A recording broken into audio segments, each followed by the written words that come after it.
Junior NTR Lokesh పై మాజీ మంత్రి కొడాలి నాని సంచలన వ్యాఖ్యలు చేశారు.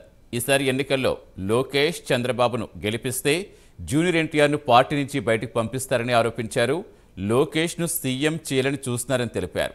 జూనియర్ ఎన్టీఆర్పై కుట్రలు చేసి అనేక ఇబ్బందులు పెడుతున్నారని, పెద్ద ఎన్టీఆర్ చిన్న ఎన్టీఆర్ను అభిమానించే ప్రతి ఒక్కరూ చంద్రబాబును ఓడించాలని కొడాలి నాని అన్నారు.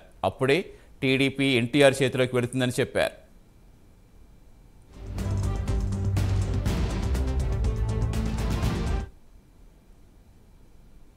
చేయటమే కాదు, జూనియర్ ఎన్టీఆర్ 2009 ఎన్నికల్లో తిప్పుకున్నాడు. యాక్సిడెంట్ అయి ప్రాణం బాగుపడుతున్నటువంటి పరిస్థితిలోకి వచ్చాడు. అతను కొడుకు పప్పుగాడు, ఈ తుప్పుగాడు కొడుకు పప్పుగాడు ఉన్నాడు లోకేష్. వాడికి తా అంటే తందానా అంటాడు. వాడికి పుట్టినరోజుకి చావుకి కూడా తేడా తెలవనటువంటి పనికిరానటువంటి వెధవ వాడు. వాడిని తీసుకొచ్చి ఆ తెలుగుదేశం పార్టీకి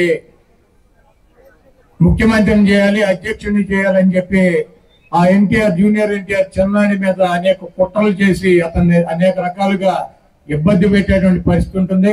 ఎన్టీ రామారావుని, పెద్ద ఎన్టీఆర్ని కానీ చిన్న ఎన్టీఆర్ని కానీ అభిమానించేటువంటి ప్రతి వ్యక్తి కూడా ఈ దొంగ, ఈ 420 గాడు అయినటువంటి చంద్రబాబుని గొయ్యి తీసి గోతులో కనుక పాతి పెట్టినట్లయితే ఆ పార్టీ రేపు ఎన్టీఆర్ చేతిలోకి వెళ్తుంది. కానీ ఈ పనికి మాలినటువంటి చంద్రబాబుని, లోకేష్ ని గెలిపించినట్లయితే ఆ ఎన్టీఆర్ ను కూడా అనాదరణ చేసి ఆ ఎన్టీఆర్ ని కూడా బయటకి గెంటి ఈ పంది కుక్కలు ఈ పార్టీని ఆక్రమించుకుని పేదల పొట్ట